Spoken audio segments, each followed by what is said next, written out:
marami lang po nagtataka, Sec, kasi alam po naman natin ang sistema, as you know, no, ho, Sec. Okay, sasakyan na imported hindi ng mga miyembro ng kampi, no, yung kanya-kanyang importasyon lang po. Dumating ka sa port, meron kang entry at meron kang certificate of payment before ka mairehistro.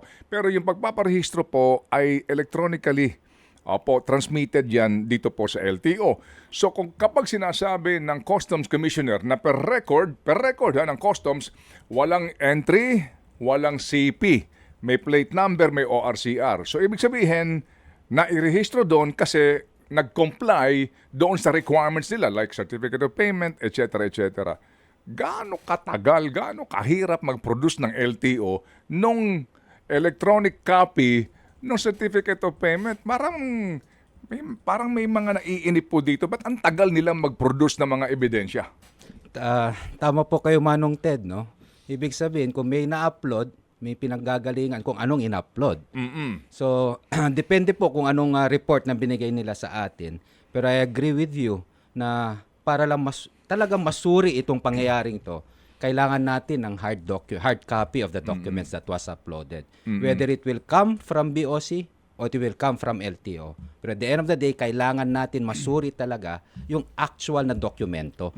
At yan po ihingin natin, whether from LTO or from BOC, para makita talaga natin kung saan ba nanggagaling itong uploaded document na sinasabi. Okay, sige po. Ako naintindihan ko, Sec. Actually po, itong bagay na ito, dapat pinauubayan nyo na yan sa mga mas mababa po sa inyong, kumbaga, tungkulin sapagkat napakarami yung problema sa DOTR. So dapat dyan talaga naman you just delegate this problem sa ilang pong mga mas mababa pong posisyon. Pero again, kung kasi alangan namang si Finance Secretary reflecto pa, di ba? Ang kapanayamin natin dito sa isyong ito. Kung hindi, Bureau of Customs Chief, right? Opo, BOC. Tama po. Na again, nagsasabi, ang dali nilang ma-check sa kanilang system eh. Tama. Meron ba yung entry? Wala. Meron ba yung certificate of payment? Wala. So kung wala doon, bakit na-irehistro sa LTO? O uulitin ko, anong ginagawa dito ni Vigor Mendoza? Siya ang happy dito, ba't pinasasakit ang ulo nyo? At kakausapin ko po muna si Asek Vigor dito. Ang nakausap ko pa lang si Edie Greg. At humingi din ako ng oras ni Commissioner Pomoceno para mas maintindihan ko yung buong proseso dito. Kasi tama pa kayo, Manong Ted, kung nangyari ito kay Diskaya, malamang nangyari na dati to o mangyayari pa.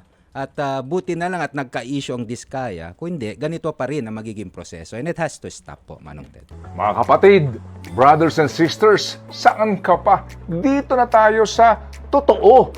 Dito na tayo sa True FM. Mga kapatid, mag-subscribe and follow po kayo sa social media accounts ng True Network PH. Yan po kami, hanapin nyo lang True Network PH, Facebook, Instagram, YouTube, TikTok, and podcast. Mapa Apple or Spotify man yan, mahahanap nyo kami. Lahat ng mga napapanood at napapakinggan nyo po sa programa, nasa social media accounts namin yan. So paano mga kapatid? See you sa social media!